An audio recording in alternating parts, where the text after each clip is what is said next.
A pesar de todas las advertencias, decidiste salir de casa para dar un paseo a última hora. Miras el paisaje y adquiere esa tonalidad tan característica del crepúsculo. Ahora estás en territorio de nadie. Estás en esa hora mágica donde el mundo de los muertos y los vivos se mezcla. A los muertos no les gusta ser vistos, por eso transitan de noche, por caminos apartados, por sendas antaño olvidadas y en cursos de caminos. La noche pertenece a los muertos y no les gusta ser vistos. Ay del viajero que, desoyendo las advertencias, transite por el mismo camino que los peregrinos del más allá, el camino de la Santa Compaña. Hola a todos y bienvenidos a Galicia Zombie si es que nos veis por primera vez. En el vídeo de hoy vamos a ver qué es la Santa Compaña. La Santa Compaña es una procesión compuesta por las almas en pena de una parroquia, es decir, del entorno más inmediato del difunto. Su funesto periplo empieza por el camposanto donde fueron enterradas, una vez se pone el sol o medianoche. La noche es el momento para los muertos, y a no ser que vayan en tu busca, no les gusta ser vistos. Por eso su senda transcurre por caminos apartados y oscuros, donde ningún vivo debería estar. Gusta mucho también de los cruces de caminos. A veces dejan su recorrido sombrío para hacerse ver por los vivos, pero eso y sus propósitos los veremos más adelante si es que te atreves. Vamos a empezar por los nombres que recibe. La Santa Compaña es una leyenda del noroeste de España, concretamente de Galicia, aunque presente también en otras regiones con distintos nombres. Pero vamos a ver los nombres que recibe donde todavía late un miedo casi atávico a este fenómeno paranormal. Y digo atávico porque no hace mucho tiempo atrás se evitaba transcurrir a ciertas horas cerca de cementerios o por caminos por donde se sospechaba o se sabía que la compañía transcurría por ahí. Y si algún viajero despistado, o algún peregrino o a alguien de tu familia se le ocurría hacer tal cosa, se le advertía del peligro al que se expone. Porque de todas las cosas que puede ser la Santa Compaña es de todo menos santa, ya que se componía de las almas que por algún motivo tienen penas o faltas pendientes de cumplir. Así que popularmente se le conoce como compaña simplemente, aunque recibe otros nombres como procesión de ánimas, estádea, hoste, estántiga. Estas dos últimas, hoste y estántiga, tienen una raíz común que se remonta muy atrás en el tiempo. Hoste antiga quiere decir ejército antiguo y puede tener su origen en la caza salvaje que protagonizaba el dios Odín y era a su vez temida por hombres y bestias, además de ser heraldo de infortunios. O puede ser que tenga su origen eones atrás. Su origen celta. La compaña tiene su origen en una peregrinación antiquísima de origen celta y pagano. Aquí vamos a ver dos teorías. En primer lugar, muchos autores, atendiendo a su denominación de hueste antigua, certifican su origen en la caza del dios Odín. Este, acompañado por los mejores guerreros, daba caza tanto a animales como seres humanos. Estos se representaban con pieles de lobo y de oso, los denominados berserkers.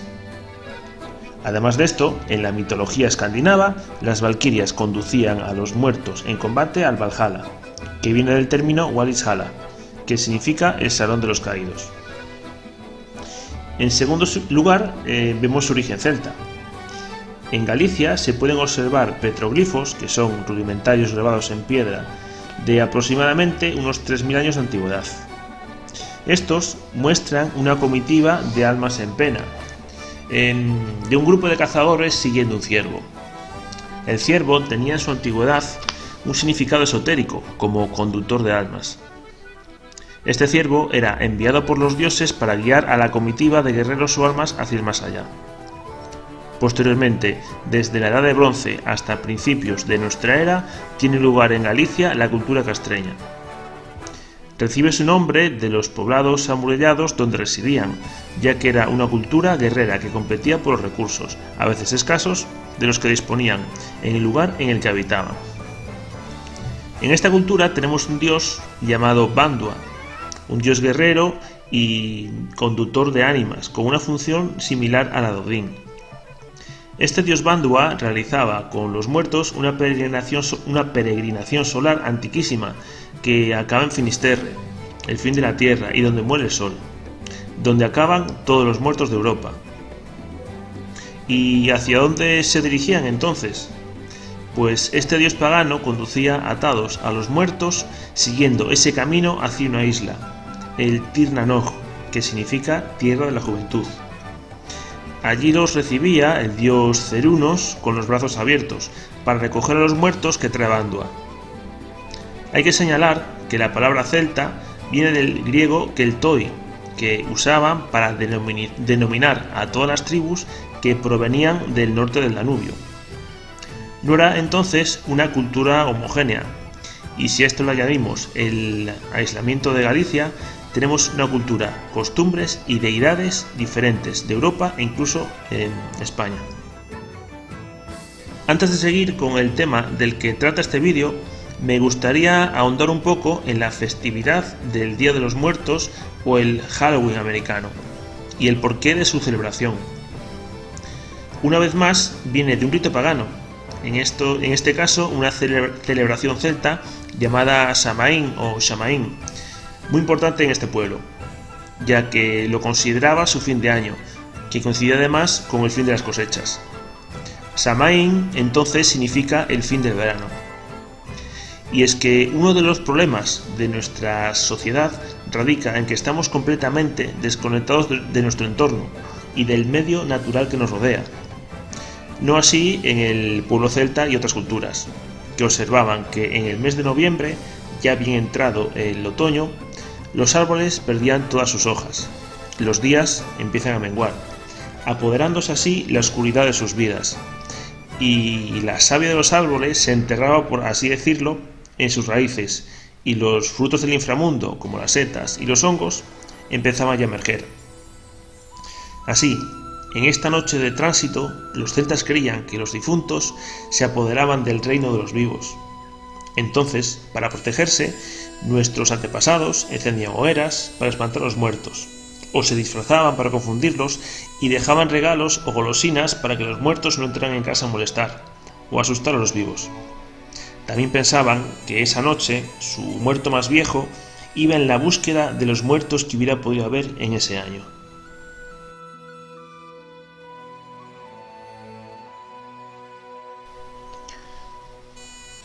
Vamos a hablar ahora de la compaña en sí.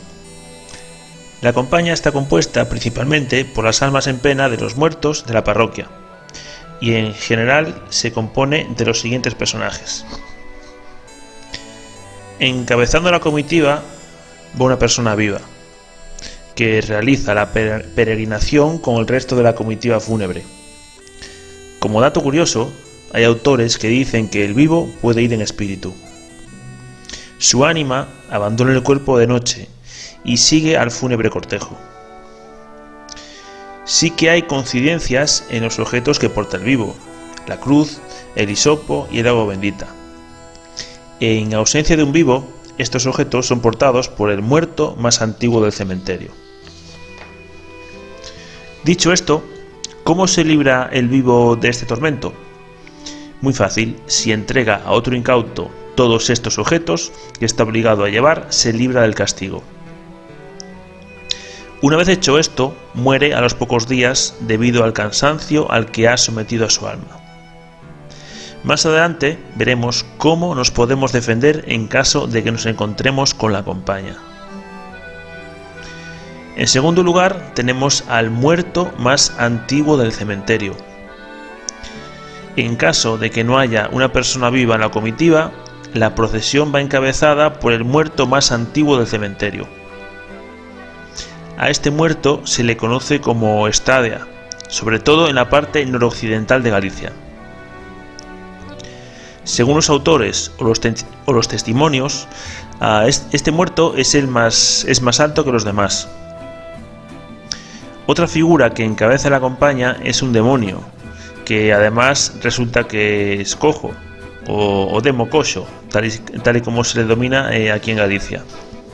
Es un demonio que recoge las almas de los recién fallecidos, pero como resulta que es trenco, casi nunca llega a tiempo. Y por último lugar tenemos a las almas en pena. El resto del cortejo se compone del resto de las almas en pena del cementerio de la parroquia. Cabe recordar que la Santa Compaña se reduce al entorno más inmediato de donde fueron enterrados los difuntos. Pero, ¿qué es lo que impide el descanso de los muertos? Pues caben varias causas. Un crimen, un robo, una promesa a un santo que no fue cumplida en vida, o remordimientos por cosas cometidas por los vivos de mayor o menor importancia, pero que les impiden salir de la condición espiritual en la que se encuentran, como por ejemplo mover el marco de unas lindes, o dejar una herencia injusta entre sus hijos, pagar una deuda o alguna causa pendiente que no deje al difunto descansar en paz. Como podemos ver, las causas van desde las más leves hasta los crímenes más abyectos. Así que ahora podemos comprender que la compaña puede ser muchas cosas excepto santa. Vamos a ver los motivos por los que se aparece la compaña. Para empezar, es el muerto más antiguo del cementerio el que convoca al resto de los muertos. Una vez hecho esto, la comitiva sale del camposanto para realizar su funesto periplo por los caminos más recónditos del lugar. Antes de salir dan unas vueltas alrededor de la iglesia y una vez hecho esto realizan su cometido. Principalmente es el aviso de muerte de un vecino de la parroquia, lo cual es señalado mediante la parada de la compaña delante de la puerta de la persona que va a fallecer. Otro motivo por los que inicia su periplo por la parroquia es recoger a los difuntos recién fallecidos y conducirlos hasta donde les corresponda. También la compaña es agüero de infortunios y suele anunciar acontecimientos funestos y desgracias.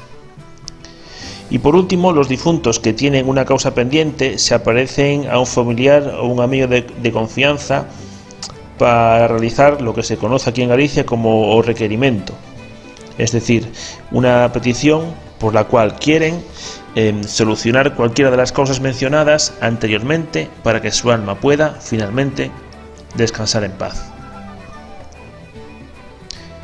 Vamos a ver ahora cómo protegerse de la compaña. Si somos lo suficientemente incautos como para circular por los senderos que de noche pertenecen a los muertos y nos topamos con la compaña, hay varias formas de protegerse. La primera es poner los brazos en cruz y decir cruz llevo o cruz tengo. Si no somos lo suficientemente rápidos, vamos a recibir las lavazadas frías o bofetadas frías que recibiremos como castigo y como señal que a los muertos no les gusta ser vistos, o como enfado por librarse de llevar los objetos sagrados liderando la comitiva. En caso de que nos sorprenda de súbito, podemos tumbarnos boca abajo en el suelo, con el inconveniente de que la compaña nos va a pasar por encima, dejándonos magullados durante varios días. También podemos salvarnos trazando un círculo para situarnos en su interior y salvando de liderar a los muertos hasta fallecer de agotamiento o traspasar nuestro destino a otro insensato. Es como simboliza un mundo dentro de otro mundo. En los cruces de camino podemos encontrar los cruceiros, que son monumentos religiosos que constan de una cruz de piedra situada sobre un pilar y asentada en un basamento. La ubicación de los cruceiros no es casual, ya que la compañía transita y gusta de estos cruces de caminos. Así, si divisamos la procesión y nos subimos al cruceiro, estaremos salvados, ya que los muertos pasarán de largo. Algunos cruceiros llevan lazos en referencia quizá al dios celta Bandua, el que ata. Recordemos que este dios llevaba atados a los guerreros. Y por último, hay ciertos objetos mágicos como cuernos de bacaloura, castañas de indias, amuletos, etc. El encuentro con la compañía. La compañía se compone de las almas en pena de los muertos. Lógicamente son los espíritus que van por los caminos. Dicho lo cual, si no quieren ser vistos para cumplir sus propósitos, no se manifestarán. Aún así escuchamos ruidos de oraciones y olor a vela. Si escucháis y oléis esto, tener por seguro que se trata de la compaña. Dicho esto, hay cierto tipo de personas que pueden ver la compaña. Las personas que en su bautizo fueron ungidos con el óleo de la extremunción, en vez del bautizo por una confusión del sacerdote. Otras circunstancias especiales, como nacer según cada día santo, ser el número de una serie de hermanos, normalmente impar. Y finalmente tener un don, es lo que se llama os cuerpos abiertos en castellano. Este don se tiene por nacimiento o mediante sortilegio. Estas personas pueden ver y oír a los muertos, los cuales les presentan los requerimientos que mencionamos con anterioridad. También pueden predecir muertes y desgracias. Es por esto que reciben los nombres de bedoiros o agoreiros. Se dice también que si estás al lado de una de estas personas y te toca, podrás ver el paso de la compaña, aunque no tengas ninguna clase de don.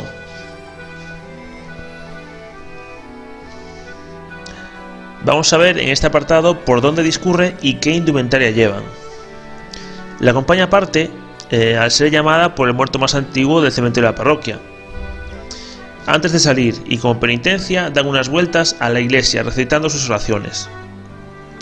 Una vez hecho esto, inician su peregrinación por sendas ocultas, corredoiras y sitios apartados. Gusta mucho también de encrucijadas de caminos y en general sitios por los que los vivos a ciertas horas de la noche no deberían estar ahí. Si la romería de muertos tiene algún propósito, como anunciar la muerte de algún miembro de la parroquia o presentar un requerimiento a un miembro de la familia del muerto, pues se dirigen al mismísimo umbral de la puerta del vivo.